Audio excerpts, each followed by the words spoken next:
Bismillah.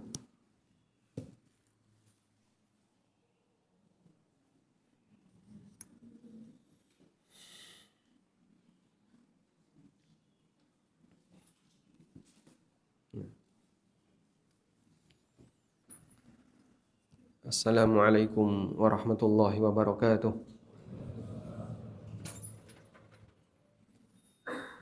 Alhamdulillahi rabbil alamin.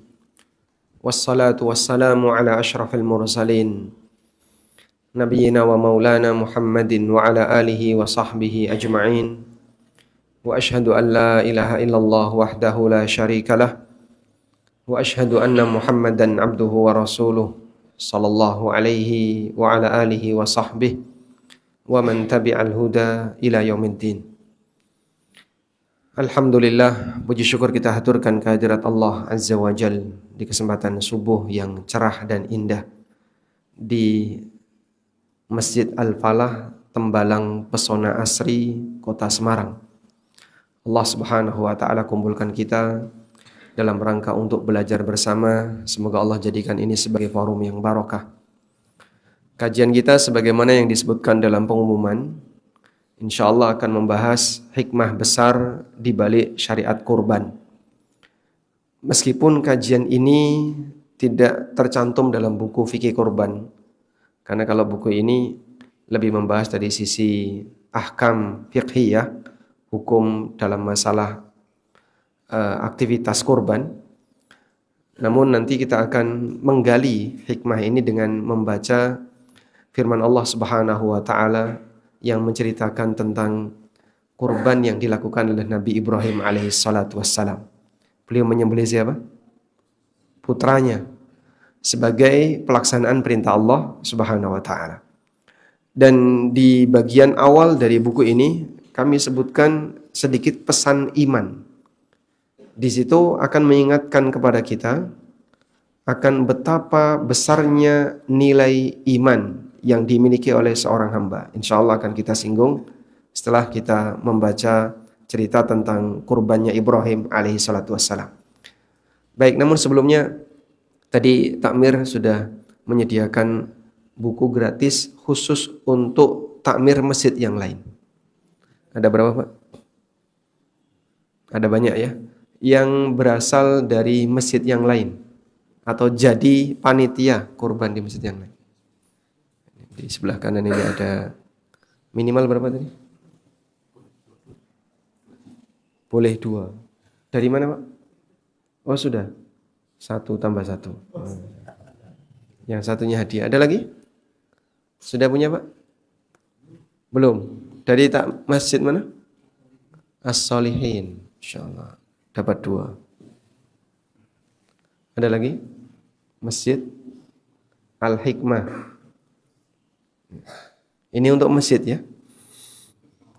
Dari Masjid Al-Fatih. Al-Ikhlas. Ada kurbannya enggak? Ada.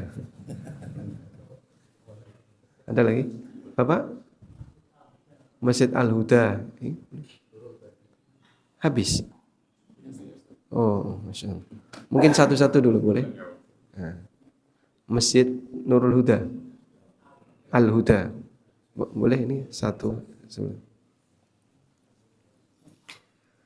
Semoga memberi manfaat. Terutama di sini yang saya bahas lebih banyak menyinggung masalah muamalah dalam kegiatan kurban. Seperti pengadaan hewan yang sering jadi masalah antara takmir dengan jamaah.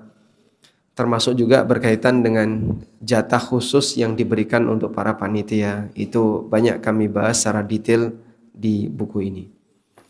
Baik, sekarang kita akan kembali kepada Al-Quran. Silahkan Anda buka yang bawa mushaf surat As-Saffat ayat 100. Dimulai dari surat As-Saffat ayat 100. Doa Nabi Ibrahim alaihissalatu wassalam. Rabbi habli minas salihin. Ya Allah, anugerahkanlah kepadaku keturunan yang saleh. Setelah beliau meninggalkan kaumnya yang mereka ketika didakwai tidak mau beriman, Kemudian Ibrahim alaihissalatu wassalam, beliau pindah ke daerah yang lain. Dan beliau mengatakan, wa qala inni dhahibun ila rabbi sayahdin. Beliau mengatakan, aku pergi menuju Rabbku agar dia memberikan petunjuk kepadaku. Karena beliau hanya berdua dengan istrinya, maka beliau minta kepada Allah Subhanahu wa taala agar diberi keturunan. Rabbi habli minas salihin. Ya Allah, anugerahkanlah kepadaku keturunan yang saleh. Lalu Allah Subhanahu wa taala memberikan keturunan kepada beliau melalui istri yang kedua, yaitu Hajar radhiyallahu anha, dengan seorang anak bernama Ismail. Kemudian Hajar dan Ismail dipindahkan oleh Ibrahim untuk tinggal di sebuah lembah tanpa penduduk.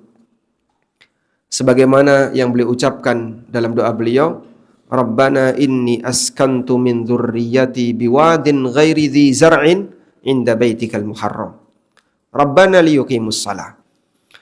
Wahai Rabb kami, aku tinggalkan anak keturunanku biwadin ghairi dzi zar'in, di sebuah lembah tanpa tanaman. Inda baitikal muharram, di rumahmu yang suci, yaitu di dekat Ka'bah. Di tempat itu tandus, belum ada kehidupan, dan diungkapkan ghairi dzi zar'in, tanpa tanaman. Umumnya binatang itu bisa hidup ketika di situ ada tanaman. Sehingga kalau tanaman saja nggak ada, apalagi binatang. Inda baitikal muharram, di dekat rumahmu yang suci. Sampai kemudian Ismail ini besar. Allah Subhanahu wa taala berikan rizki untuk Hajar dan Ismail berupa air yang disebut dengan air Zam-Zam.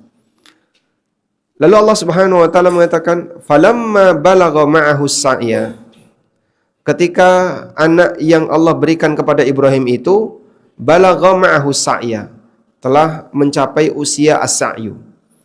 Yang dimaksud dengan usia as-sa'yu adalah ketika seorang anak sudah bisa diajak bekerja bersama dengan bapaknya. Bisa diajak untuk membantu bapaknya, bisa diajak untuk berburu bareng dengan bapaknya, kerja bareng dengan bapaknya. Qala, Ibrahim mengatakan, "Ya bunayya, inni ara fil manam." Wahai anakku, aku bermimpi dalam tidurku, anni adzbahuka, bahwa aku menyembelih kamu. Fanzur madza tara, menurutmu bagaimana? Qala, anak ini mengatakan, "Ya abati fa'al ma tu'mar." Wahai ayahku, laksanakanlah apa yang diperintahkan kepadamu. Satajiduni insyaallahu minas sabirin. Insyaallah engkau akan jumpai aku sebagai orang yang sabar. Falamma aslama wa tallahu lil jabin. Ketika keduanya telah pasrah dan Ibrahim meletakkan kepala Ismail ditaruh di atas tanah, tepat di atas pelipisnya. Dalam posisi Ibrahim tidak berani melihat anaknya, siap untuk disembelih. Wa nadaina, kemudian kami panggil dia, ayya Ibrahim, wahai Ibrahim, qad saddaqtar ru'ya, engkau telah membenarkan mimpi itu. Inna kadzalika najzil muhsinin, demikianlah kami berikan balasan untuk orang-orang yang telah berbuat baik. Inna hadza lahu wal bala'ul mubin, sungguh ini merupakan ujian yang sangat nyata. Wa fadainahu bidzibhin azim, kami gantikan Ismail dengan sembelian yang besar, yaitu binatang berupa kambing. Wa tarakna alaihi fil akhirin, dan kami tinggalkan ini untuk menjadi pelajaran bagi orang-orang yang datang al-akhirin setelahnya. Salamun ala Ibrahim, keselamatan bagi Ibrahim. Baik, kita akan membersamai beberapa ayat yang tadi kita baca dengan melihat tafsir yang disampaikan oleh Al-Hafidh Ibnu Katsir. Bapak Ibu yang dimuliakan Allah, setelah kita membaca ayat, lalu bagaimana cara kita untuk bisa memahami ayat itu? Pendekatan yang bisa Anda gunakan adalah baca tafsir ulama ahlu sunnah. Tafsir itu seperti saksi ahli, sehingga kita menyampaikan dalil, lalu kita punya pemahaman terhadap dalil itu. Apa yang mendukung pemahaman kamu terhadap dalil itu? Kita bawakan keterangan ahli tafsir. Ahli tafsir ini menjadi saksi ahli terhadap ayat yang kita baca. Karena kalau kita sendiri yang menafsirkan, menurut saya tafsirnya seperti ini, seharusnya kita ngaca, siapa kamu? Karena untuk bisa sampai pada tingkatan menjadi ahli tafsir, ada banyak ilmu yang dibutuhkan. Sehingga kita hanya bisa menjadi konsumen tafsir, bukan menjadi penafsir. Al-Hafidz Ibnu Katsir rahimahullah mengatakan, "Wa qala inni dzahibun ila rabbi." Kata beliau, Allah memberitakan tentang Ibrahim alaihissalam, "Innahu ba'dama nasarahu Allahu ala qaumihi wa ayisa min imanihim ba'dama syahadu minal ayatil azimah." Setelah Allah Subhanahu wa taala menyelamatkan Ibrahim dari kejahatan kaumnya, namun beliau putus asa kalau mereka mau beriman kepada Ibrahim. Padahal sudah ditunjukkan mukjizat yang besar di mana Ibrahim dibakar tidak mati. Hajara min baini adhurihim. Lalu Ibrahim meninggalkan mereka dan pindah ke kota yang lain. Inni dzahibun ila rabbi. Aku berangkat menuju Rabbku, sayahdin, dan dia akan memberikan petunjuk kepadaku. Pada posisi itu Ibrahim hanya bersama istrinya. Dan beliau tidak punya satupun pengikut. Orang yang beriman ketika itu hanya 2 manusia, Ibrahim dan istrinya. Sampai kemudian melewati sebuah wilayah, daerah tertentu. Penguasa di daerah ini, dia punya aturan.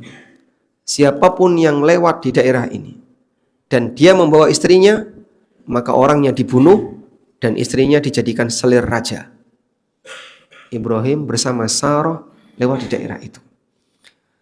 Lalu para penjaga daerah itu melaporkan kepada sang raja, "Wahai raja, ada seorang wanita yang sangat cantik, tidak cocok untuk dimiliki oleh siapapun kecuali sang raja. Bawa dia kemari." Akhirnya dibawalah Ibrahim dan Sarah untuk menghadap sang raja. Ibrahim pesan sama Sarah, "Kalau dia bertanya tentang aku, jawablah bahwasanya aku adalah saudaramu. Jawablah bahwasanya aku adalah saudaramu. Karena di bumi ini tidak ada manusia yang beriman kecuali aku dan dirimu." Sehingga yang dimaksud di sini saudara adalah saudara seiman. Karena kalau Sarah mengatakan lelaki ini adalah suamiku, maka Ibrahim dibunuh. Tapi kalau saudaranya, Ibrahim tidak sampai dibunuh. Sarah ditangkap oleh sang raja. Kemudian ketika Sarah mau diperkosa oleh sang raja, beliau melakukan apa, Pak? Beliau berwudu dan sholat. Ketika sang raja ini mau mendekati Sarah, dia langsung lumpuh. Kemudian dia minta kepada Sarah, "Berdoalah agar Allah mengembalikan kekuatanku." Sarah kemudian berdoa dan dia sehat kembali. Lalu mau mencoba untuk mendekat. Lalu Sarah berdoa lagi, dia lumpuh lagi sampai 3 kali. Akhirnya sang raja ini mengatakan, "Bebaskan wanita ini, dia bukan manusia." Kemudian diberi hadiah seorang wanita namanya Hajar. Lalu Sarah radhiyallahu anha minta kepada Ibrahim untuk menikahi Hajar. Dari sinilah kemudian Ibrahim punya 2 pasangan. Kemudian dari Hajar terlahirlah anak pertama yaitu Ismail. Dan ini pengabulan doa yang diberikan oleh Allah Subhanahu wa taala kepada Ibrahim. Allah berikan anak yang pertama yaitu Ismail. Mengenai Ismail sebagai anak yang pertama, Allah sebutkan di surat As-Saffat ayat 101, "Fabasyarnahu bighulamin halim." Kami berikan kabar gembira kepada beliau dengan adanya anak yang halim, anak yang lembut. Siapa anak yang halim ini? Ini adalah anak pertama Ibrahim. Ahli kitab sepakat dengan ini. Dan anak pertama itu adalah Ismail. Bahkan Al-Hafidz Ibnu Katsir mengatakan, "Bal fi nassi kitabihim." Dalam teks yang dimiliki oleh ahli kitab, "Anna Ismail wulida wali Ibrahim alaihissalam sittun wa thamanuna sana." Ismail itu dilahirkan ketika usia Ibrahim 86 tahun. Ketika Ibrahim memiliki usia 86 tahun. Sementara Ishak dilahirkan ketika umur Ibrahim 99 tahun. Itu disebutkan dalam teks kitabnya Ahli Kitab menurut keterangan Ibnu Katsir. Wallahu alam, apakah ada dalam Injil untuk hari ini ataukah tidak, saya tidak tahu. Tapi Ibnu Katsir menyampaikan itu. Sehingga kata Ibnu Katsir, Ismail akbaru min Ishak bittifaqil muslimin wa ahli kitab. Ismail lebih tua daripada Ishak dengan sepakat kaum muslimin dan ahli kitab. Sehingga Ibrahim ketika punya anak Ismail usianya lebih muda, 86 tahun. Sementara Ibrahim ketika punya anak Ishak usianya 99 tahun. Wa indahum, dan dalam kitab mereka ahli kitab, Allah Subhanahu wa taala perintahkan Ibrahim untuk menyembelih anak satu-satunya. Kalau di situ ada keterangan anak satu-satunya, berarti seharusnya adalah Ismail. Maka muncul di sini perbedaan. Siapakah yang dimaksud anak yang disembelih oleh Ibrahim? Apakah Ismail ataukah Ishak? Ahli kitab semuanya mengatakan yang disembelih itu adalah Ishak. Karena beliaulah anak yang selama ini ditunggu untuk lahir dari istri pertama, yaitu Sarah. Karena mereka berharap agar yang mendapatkan kemuliaan adalah Bani Israel yang merupakan keturunan Ishak. Sementara Ismail melahirkan keturunan orang Arab. Dan mereka iri kepada orang Arab ketika Nabi terakhir Nabi Muhammad SAW tidak diutus dari kalangan Bani Israel. Maka mereka berusaha gimana caranya untuk menanamkan paham di tengah masyarakat bahwa az-zabih yang disembelih adalah Ishak. Dan sebagian di antara kaum muslimin di zaman tabi'in, bahkan sebagian sahabat, mereka punya pendapat bahwa yang disembelih adalah Ishak. Tapi dikomentari oleh Al-Hafidz Ibnu Katsir, wa ma azunnu dzalika talaqqa illa min ahbari ahli kitab. Dan menurutku ulama-ulama tabi'in dan sebagian sahabat yang punya pendapat bahwa yang disembelih adalah Ishak, mereka mendapatkan riwayat dari berita ahli kitab, dari para pendeta ahli kitab. Walaysa dzalika fi kitabin wala sunnah. Padahal tidak ada dalil baik dari Al-Qur'an maupun sunnah. Lalu kata beliau, kesimpulan yang lebih tepat, Al-Qur'an telah menegaskan adanya isyarat bahwa yang disembelih adalah Ismail, dan itu dibuktikan di surat Hud ayat 71. Surat Hud ayat 71. Di surat Hud ayat 71 Allah Ta'ala berfirman, fabasyarnaha bi Ishaq wa min wara'i Ishaqa Yaqub. Kami berikan kabar gembira kepada Sarah dengan adanya anak bernama Ishak, dan setelah Ishak dia punya anak namanya Yaqub. Paham? Allah Subhanahu wa taala menyampaikan fabasyarnaha bi Ishaq. Kami berikan kabar gembira kepada Sarah akan adanya anak namanya Ishak, dan Ishak nanti punya anak Yakub. Tidak sesuai akal sehat manusia kalau ada anak yang sudah dijanjikan oleh Allah, anak ini akan punya anak namanya Yakub, tapi ketika dia di usia remaja disembelih, pada posisi dia belum menikah. Bagaimana mungkin anak ini akan disembelih di posisi dia belum menikah, sementara Allah sudah janjikan nanti Ishak punya anak namanya Yakub? Dari mana Yakub akan datang kalau bapaknya sudah disembelih? Sehingga ayat ini menegaskan bahwasanya yang disembelih tidak mungkin Ishak.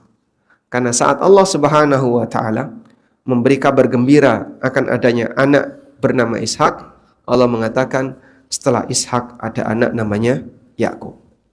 Sehingga kalau setelah Ishak akan ada anak namanya Yakub, tapi Ishak disembelih saat Ishak masih remaja, dari mana Yakub akan datang? Ini tidak sesuai dengan akal sehat manusia. Dari sinilah bahwa yang lebih tepat yang disembelih adalah Nabi Ismail alaihissalatu wassalam. Dan Nabi Muhammad SAW sebagai keturunan Ismail, ayah beliau yaitu siapa? Abdullah, juga pernah mau disembelih oleh bapaknya. Abdul Muttalib, setelah dia berhasil menemukan Zamzam. Zamzam terkubur dalam waktu yang lama, lalu digali oleh Abdul Muttalib, kemudian muncul lagi. Orang-orang musyrikin Quraisy, mereka berusaha untuk merebut dan menguasai Zamzam. Karena ini adalah sumber kehidupan. Akhirnya mereka minta izin kepada Abdul Muttalib. Bagaimana kalau kita kongsi untuk bareng-bareng memiliki Zamzam? Nah, Abdul Muttalib nggak bersedia.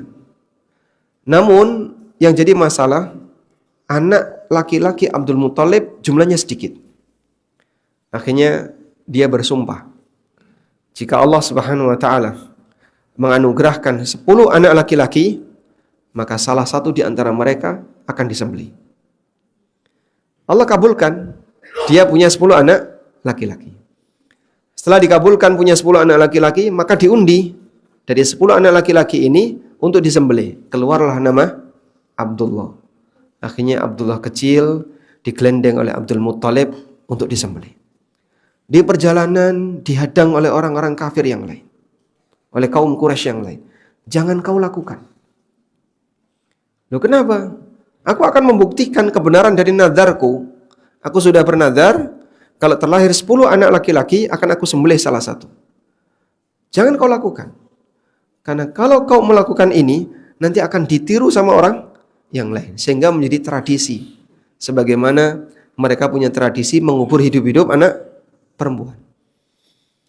Awalnya dari perbuatan satu orang, lalu ditiru oleh orang yang lain, dengan maksud bahwasanya ini adalah dalam rangka untuk menjaga kehormatan suku tertentu. Akhirnya malah jadi budaya yang memberatkan mereka. Lalu kemudian Abdul Muttalib tanya, terus solusi apa yang harus aku lakukan untuk mewujudkan nadarku? Begini saja, kau konsultasi ke seorang dukun yang ada di tempat ini, ikuti arahannya. Datanglah Abdul Muttalib ke dukun itu. Kemudian dukun ini memberikan arahan. Untuk menggantikan anakmu, kau harus tawaf di Ka'bah dengan menuliskan 2 pilihan. Satu namanya Abdullah, yang satu 10 ekor onta. Ada 2 pilihan ya. 2 kertas lah. Ditaruh di atas wadah, ditaruh di dalam wadah. Yang satu ditulisi Abdullah, yang satu ditulisi 10 ekor onta. Terus kamu tawaf. Setelah itu dikocok. Nanti kalau keluar nama Abdullah, gantikan dengan 10 ekor onta. Masukkan lagi ke dalam kotak tadi, tawaf lagi sampai keluar 10 ekor onta. Akhirnya dilakukan oleh Abdul Muttalib. Dia tulis 2 pilihan tadi, Abdullah dan 10 ekor onta. Tawaf sekali dikocok, keluar Abdullah, ditulis 10 ekor onta. Tawaf lagi, keluar lagi Abdullah, sampai 9 kali. 90 ekor onta. Yang ke-10 keluar 10 ekor onta. Jadi jumlahnya 100. Sejak saat itulah satu nyawa senilai 100 ekor onta. Sehingga cerita kenapa diat satu nyawa itu sama dengan 100 ekor onta, itu dari peristiwa ini. Satu nyawa senilai dengan 100 ekor onta.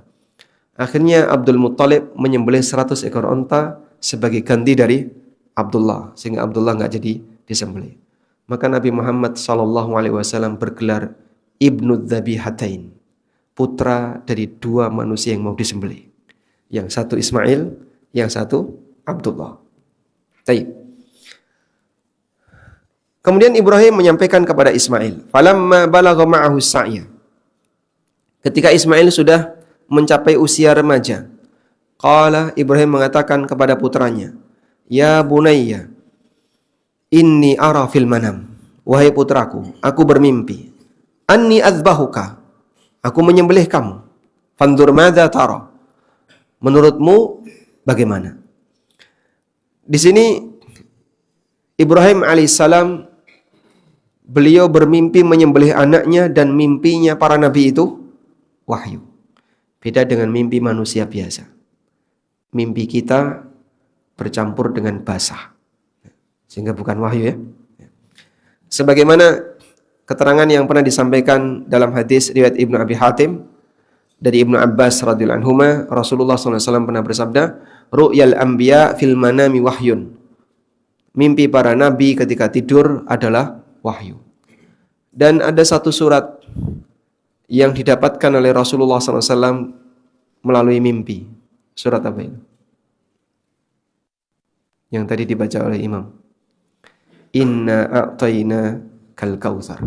Rasulullah SAW tidur, begitu bangun beliau tersenyum, lalu beliau membaca Inna a'tayna kal kautsar fashalli li rabbika wanhar inna syani'aka wal abtar. Karena mimpi para nabi itu wahyu, maka Ibrahim menyampaikan kepada anaknya, aku bermimpi menyembelih kamu. Ismail paham mimpi bapaknya. Sehingga Ismail kemudian mengatakan, ya abatif alma tu'mar. Wahai bapakku, silahkan laksanakan apa yang diperintahkan kepadamu. Dan ini menunjukkan bagaimana pasrahnya Ibrahim dan Ismail kepada Allah Subhanahu wa ta'ala. Sehingga Ismail mendukung apa yang mau dilakukan oleh bapaknya, dan Ibrahim taat kepada perintah Allah Subhanahu wa ta'ala. Diceritakan bahwasanya Ismail ketika mendapatkan perintah ini dalam posisi ketika beliau sudah remaja sehingga bisa diajak untuk berpikir. Beliau diberitahu oleh Ibrahim sehingga beliau merasakan bahwasanya ini adalah bentuk ketaatan kepada orang tua dan bentuk ketaatan atas perintah Allah Subhanahu wa taala. Ismail sama sekali tidak membantah. Dan beliau langsung mengatakan, silakan Bapak laksanakan perintah itu. Satajiduni insyaallahu minas sabirin. Aku akan bersabar dalam melaksanakan perintah ini. Dari sinilah Allah Subhanahu wa taala memuji Ismail dengan mengatakan di surat Maryam ayat 55. Wadhkur fil kitabi Ismail innahu kana shadiqal wa'di. Ismail itu disifati oleh Allah dengan shadiqal wa'di, orang yang membenarkan janji. Kenapa disebut orang yang membenarkan janji? Karena ketika beliau mau disembelih oleh bapaknya, beliau sangat yakin akan ada janji besar di sisi Allah Subhanahu wa taala. Falamma aslama wa tallahu lil jabin. Ketika Ismail sudah siap untuk disembelih. Dalam sebagian riwayat disebutkan bahwa Ibrahim alaihissalam ketika membawa Ismail dihadang oleh setan. Saat setan ini menghadang, dia menghadang di jumrah al-wusta. Maka dilempar faromahu bisab'i hasayatin. Dilempar oleh Ibrahim dengan 7 kerikil. Kemudian hilang. Setelah itu Ismail disembelih. Karena itu mengenai tempat penyembelihan Ismail. Di manakah posisi yang tepat? Ada yang mengatakan beliau disembelih di Mina. Ada yang mengatakan beliau disembelih di sebuah bukit namanya Bukit Sabir. Ada yang mengatakan beliau disembelih di Mekah. Bukan di Mina, tapi di Mekah. Mekah itu baratnya Mina. Dan ada yang mengatakan beliau disembelih di Syam. Tapi semua pendapat ini tidak ada dalil pasti yang mendukungnya. Nah, kalau Bapak Ibu umroh ya, lalu diajak city tour kota Mekah, pas di Mina, bis berhenti di satu titik tertentu ditunjukkan ya. Ada seperti cungkup. Kemudian dikatakan itu adalah Madzbah Ismail, tempat penyembelihan Ismail. Apakah betul di situ, Pak? Wallahu alam. Saya sendiri kurang percaya. Karena tidak ada riwayat yang pasti tentang ini. Yang jelas penyembelihan ini sahih, namun tempatnya tidak Allah sebutkan. Dan seorang muslim dilarang untuk kepo masalah gaib. Kepo masalah gaib ini perbuatan yang tercela. Karena itu Allah Subhanahu wa taala ingatkan berkaitan dengan Ashabul Kahfi. Ashabul Kahfi ada yang mengatakan wa yaquluna thalathatun rabi'uhum kalbuhum. Ada yang bilang jumlahnya 3 orang, yang keempat adalah anjingnya. Ada yang bilang jumlahnya 5 orang, yang keenam adalah anjingnya. Lalu Allah mengatakan rajman bil ghaib. Itu semuanya cuma nebak-nebak yang gaib. Kepo terhadap hal yang gaib itu perbuatan yang tercela. Biarkan yang gaib tetap jadi yang gaib. Kamu tidak perlu kepo untuk itu. Karena gaib ini bagian dari rahasia Allah Subhanahu wa taala. Selanjutnya, ketika Ibrahim hendak menyembelih Ismail, Ismail kemudian mengatakan kepada bapaknya, "Ya abati, innahu laisa li thawbun tukaffinuni fihi ghairah." Wahai ayahku, Ismail waktu itu memakai jubah berwarna putih. Wa ala Ismail qamisun abyad. Ismail menggunakan jubah berwarna putih. Lalu Ismail mengatakan kepada bapaknya, "Wahai bapakku, aku tidak punya kain yang bisa dipakai untuk mengkafani diriku selain baju ini. Fahla'nahu hatta tukaffinuni fihi." Karena itu, silahkan nanti lepaskan baju ini untuk dijadikan kafan bagi jasadku. Siap untuk mati dan mengusulkan kepada bapaknya bajunya dipakai kafan. Fa'alaja liyukhli'ahu fanudiya min khalfihi. Ketika Ibrahim sudah siap untuk melepas baju anaknya, tiba-tiba datang panggilan dari belakang, "Ayya Ibrahim, qad saddaqta ru'ya." Wahai Ibrahim, engkau telah membenarkan mimpimu dan melaksanakan perintah yang diberikan kepadamu. Wa fadainahu bidzibhin adzim. Kemudian digantikan oleh Allah Subhanahu wa taala dengan sembelihan yang besar berupa seekor kabsh, seekor domba. Terus gimana itu Pak prosesnya? Wallahu a'lam. Tiba-tiba datang kambing besar dan Ismail dilepas. Tidak jadi disembelih. Muncul perbedaan. Kambing ini dari mana asalnya? Ada satu riwayat yang disampaikan oleh Ibnu Abbas radhiyallahu anhu. Kambing ini, kata Ibnu Abbas, kharaja alaihi kabshun minal jannah. Keluar kambing dari surga. Qad ru'iya qabla dzalika 40 khalifan. Yang sudah dirawat di surga selama 40 tahun. Farsala Ibrahimu ibnahu wattaba al-kabsh. Kemudian Ibrahim melepas anaknya dan beliau mengejar kambing tadi. Lalu kemudian kambing ini berhasil ditangkap. Jadi berkaitan dengan kambing ini asal usulnya dari mana? Tidak ada dalil dari Al-Quran maupun hadis. Namun ada riwayat dari Ibnu Abbas, itu adalah kambing yang didatangkan oleh Allah dari surga. Umumnya di tengah masyarakat, ada yang bilang, itu adalah kambingnya Qabil atau Habil yang diterima oleh Allah. Korbannya Habil diterima oleh Allah Subhanahu wa taala, lalu kemudian diberikan kepada Ibrahim. Kita tidak tahu seperti ini asal usulnya dari mana. Dan sekali lagi, dalam masalah gaib, kita baca dalil yang ada, berita yang ada. Sementara bagian detail yang kita nggak tahu, kita kembalikan kepada ilmu Allah Subhanahu wa taala. Baik. Sampai di sini cerita tentang bagaimana ketulusan Ibrahim dalam melaksanakan perintah Allah. Sehingga ada perintah yang berat untuk menyembelih anaknya dilaksanakan. Dan ini bagian dari ketundukan Ibrahim kepada perintah Allah Subhanahu wa taala. Nah, di bagian awal dari buku Fikih Korban, kami sampaikan korban sebagai salah satu bukti ketulusan iman seseorang. Korban dilakukan sebagai upaya pendekatan hamba kepada Tuhannya. Karena itu hampir semua agama yang meyakini adanya Tuhan punya syariat korban. Yahudi punya syariat korban, Nasrani punya syariat korban. Demikian pula musyrikin punya syariat korban. Aktivitasnya sama, tapi hasilnya berbeda.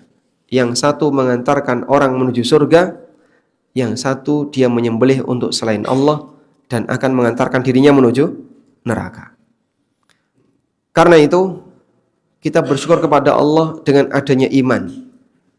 Geser akidah, amalan kita salah tujuan.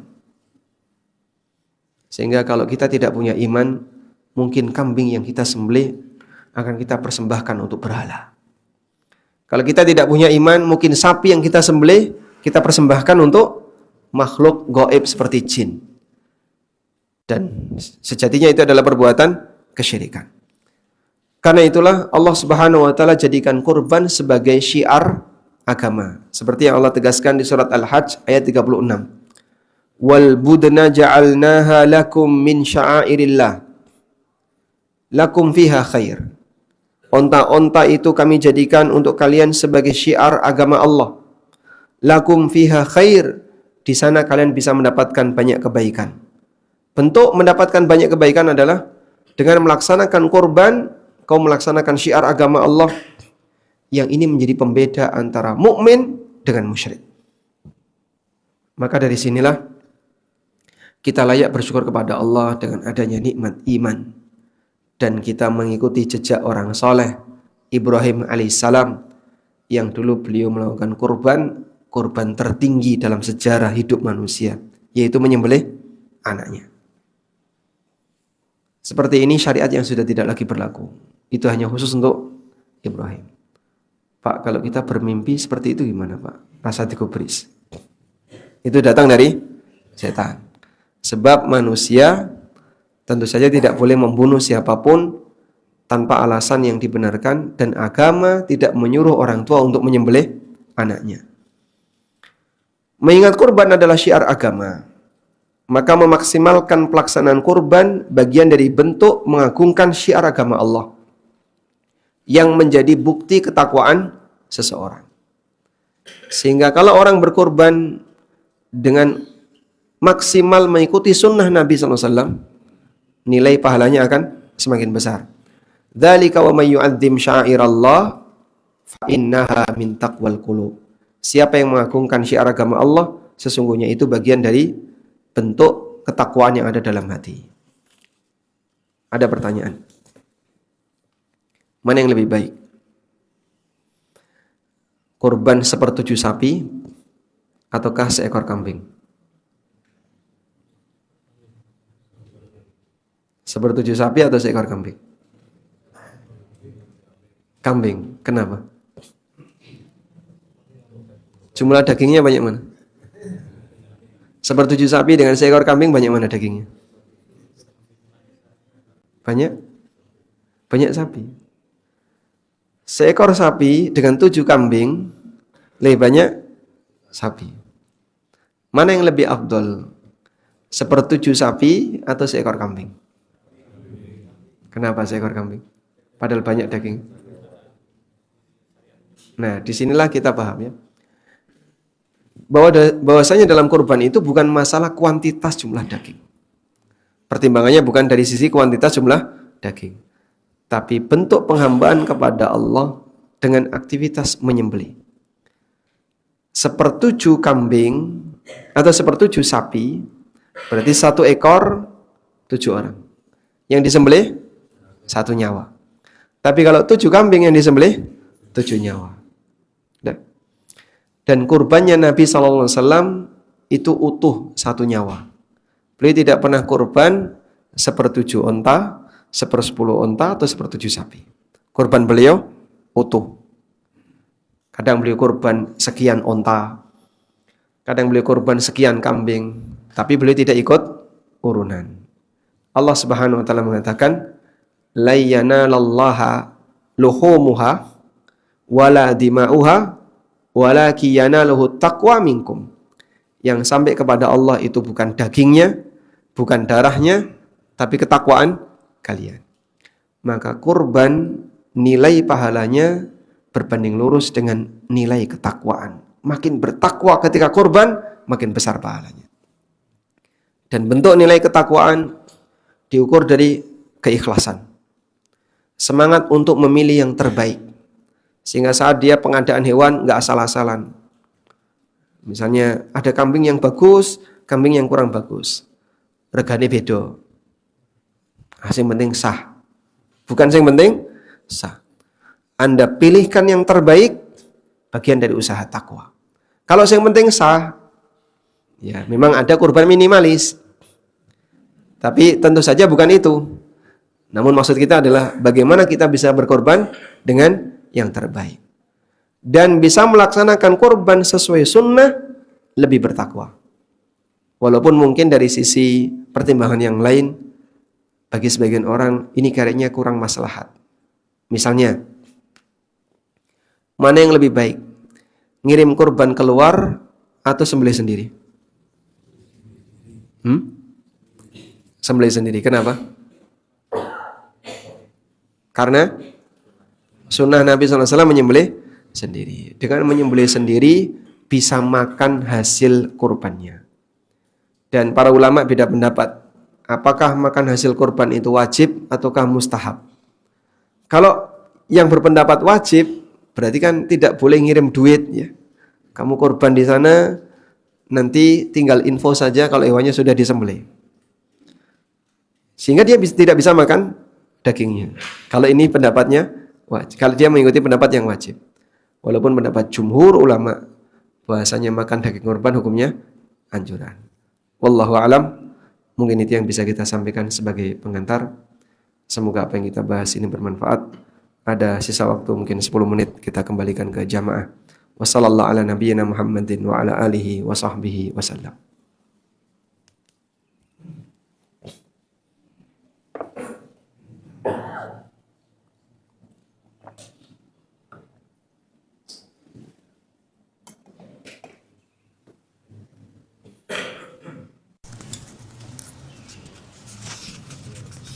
Baik, mungkin Bapak Ibu ada yang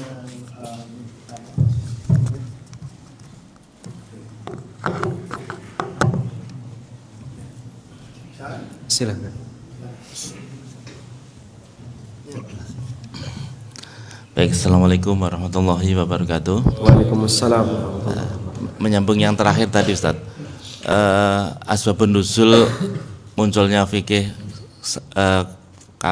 kurban bisa kambing yang untuk 7 orang itu asbabun nuzulnya bagaimana atau sudah ketetapan? Sapi. Terus yang kedua, untuk takmir masjid itu sebaiknya bagaimana itu? Mungkin ada gambaran. Makasih. Bagaimana asbabun nuzul kok muncul sepertujuh sapi? Di mana sapi itu boleh urunan. Wallahu alam, mengenai latar belakang kenapa Nabi SAW memerintahkan itu, kami tidak tahu. Namun yang jelas beliau memberikan pilihan. Untuk kambing hanya boleh pengadaannya dari 1 orang.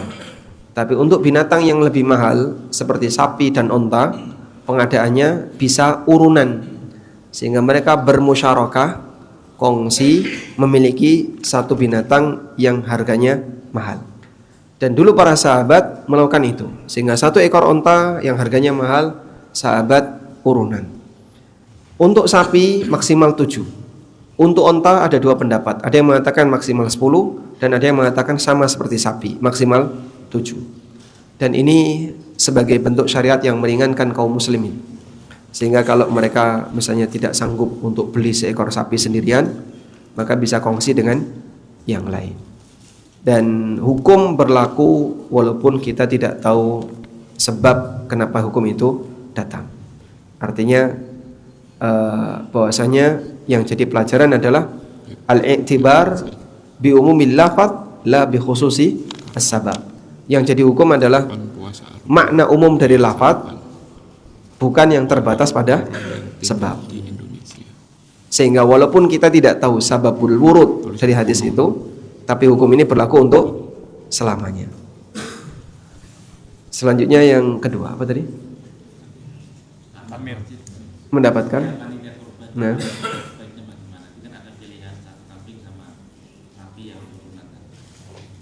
takmir masjid bisa menerima semuanya, maksudnya kambing bisa, sapi bisa. Jika yang dimaksud apakah nanti kan masalahnya gini Mbak, biaya untuk penanganan ini cukup besar, terutama sapi. Sapi itu butuh SDM yang banyak. Nah, kalau ini dibebankan ke takmir masjid, kira-kira solusi apa yang bisa dilakukan? Baik, yang kami pahami dalam kegiatan kurban itu seluruh masyarakat keluar. Yang nggak pernah sholat pun datang, yang nggak pernah ke masjid ikut terlibat sebagai kepanitiaan, bahkan kadang non muslim ikut bergabung. Biaya untuk pelaksanaan ini cukup besar, mulai dari makan-makan, kemudian sewa perlengkapan dan seterusnya. Jika ini dibebankan kepada sahibul kurban, terlalu berat. Terus solusinya bagaimana? Sebagian takmir menggunakan kas masjid. Dan ini pelanggaran. Karena kas masjid harus digunakan untuk kepentingan masjid. Kurban itu bukan kegiatan masjid. Kurban itu kegiatan di luar aktivitas masjid. Oleh karena itulah, ketika seseorang atau ketika takmir mau menerima pelaksanaan kurban, maka jangan menggunakan kas masjid untuk biaya pengadaan perlengkapan atau biaya untuk makan-makan dan seterusnya. Selanjutnya, kalau kas masjid tidak boleh, kira-kira solusi apa yang bisa dilakukan? Kami sarankan gunakan iuran warga, seperti acara 17-an, kerja bakti. Karena kan butuh biaya besar ya, sehingga takmir bisa mengumumkan kepada warga sekitar dibuka iuran untuk operasional korban. Dari hasil iuran itu nanti bisa digunakan sehingga tidak memberatkan sahibul kurban dan tidak menggunakan kas masjid. Mungkin itu sebagai saran. Atau dipasang kotak di depan masjid, ditulisi untuk operasional kegiatan kurban, sehingga yang memasukkan dana ke situ mereka sudah bisa pastikan ini tidak dipakai masjid tapi digunakan untuk kurban. Wallahu a'lam. Baik, terima kasih Ustaz. Terakhir mungkin satu kali lagi pertanyaan dari akhwat, dari ibu-ibu.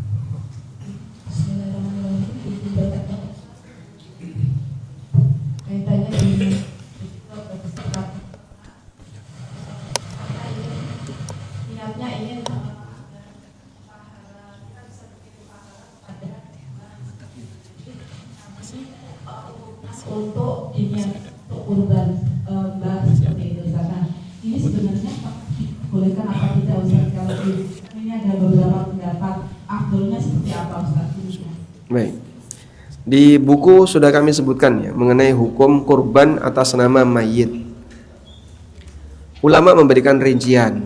Pertama, jika mayit itu pernah berwasiat, besok kalau saya mati, tolong belikan sapi dan kurbankan atas nama aku. Maka misalnya beliau meninggal pas bulan Muharram, wah, berarti kan 1 tahun lagi ketemu Dzulhijjah. Atau meninggal pas tanggal 14 Dzulhijjah.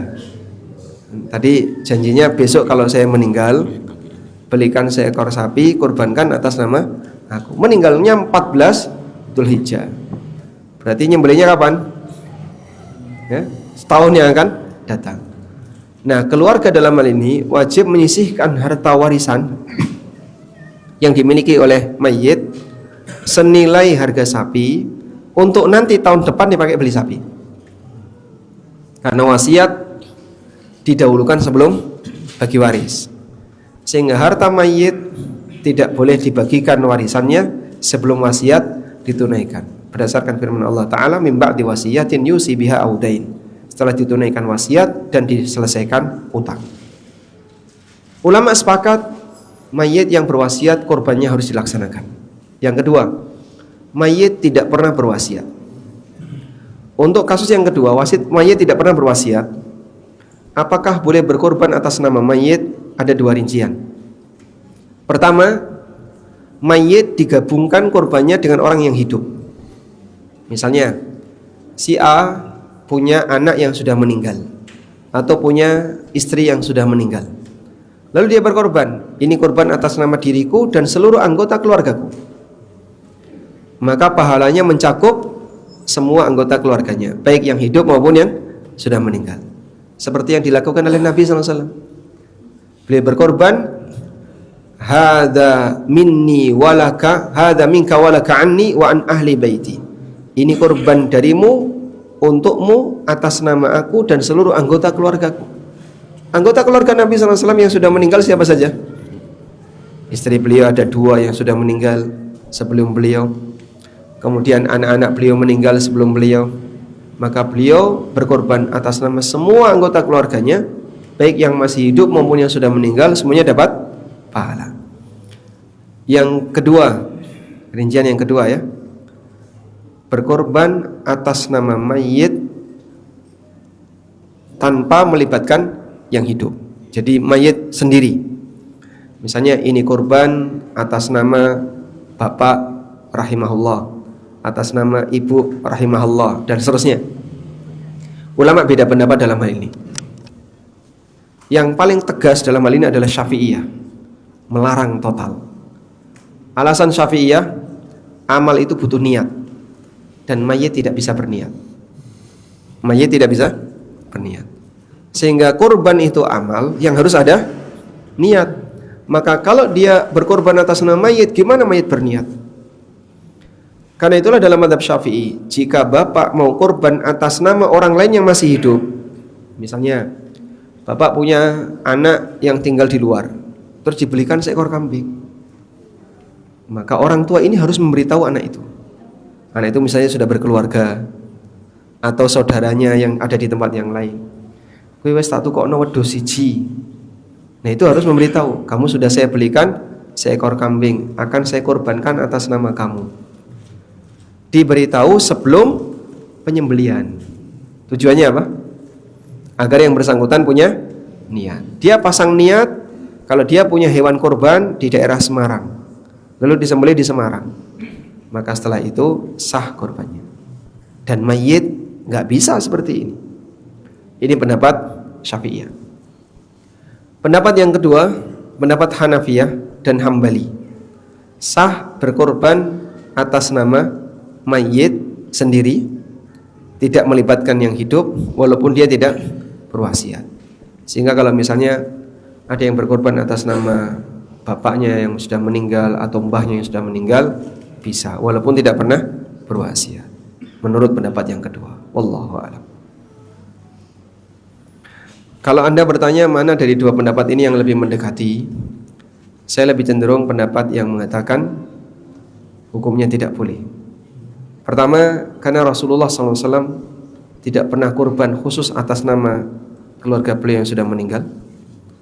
Tapi yang dilakukan oleh Nabi SAW, beliau berkorban atas nama beliau dan seluruh anggota keluarganya, sehingga yang mati ngikuti yang hidup. Wallahu a'lam.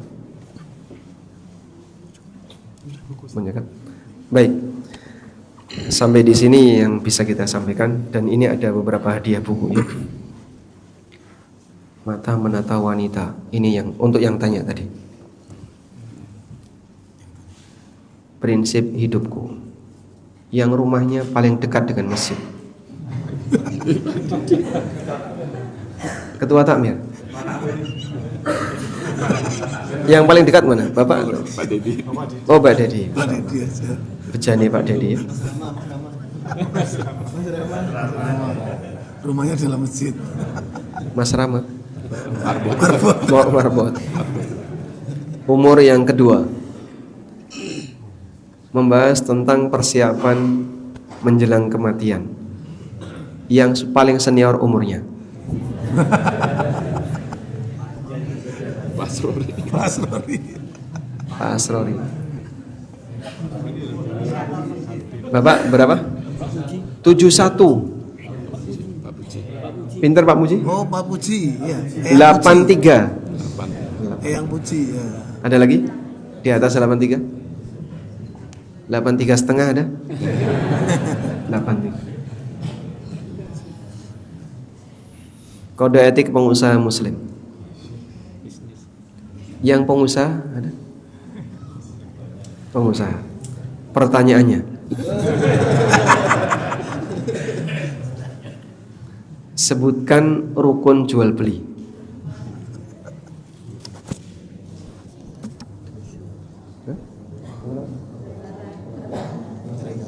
Ijab kabul. Cuma ijab kabul saja. Ada penjual, ada pembeli. Sudah. Ada barang, Masya Allah. Baik. Ada 3 ya. Subjek, objek, sigot. Subjeknya berarti pelaku akad, objek akad, sigot, pernyataan lisan maupun tulisan yang menunjukkan kalau mereka saling ridho. pasar muslim dan dunia maklar. Pedagang pasar ada. Pak Irsyad. Saudagar. Pasar itu. Baik. Bila ku mati, yang sudah siap.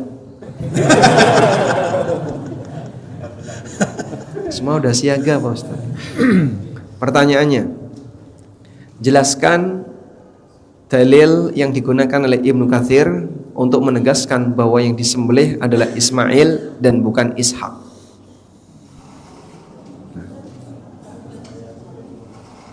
Surat Hud ayat berapa?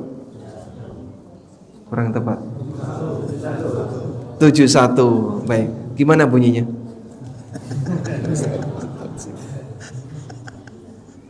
Atau coba artinya saja. Bapak bisa lengkapi?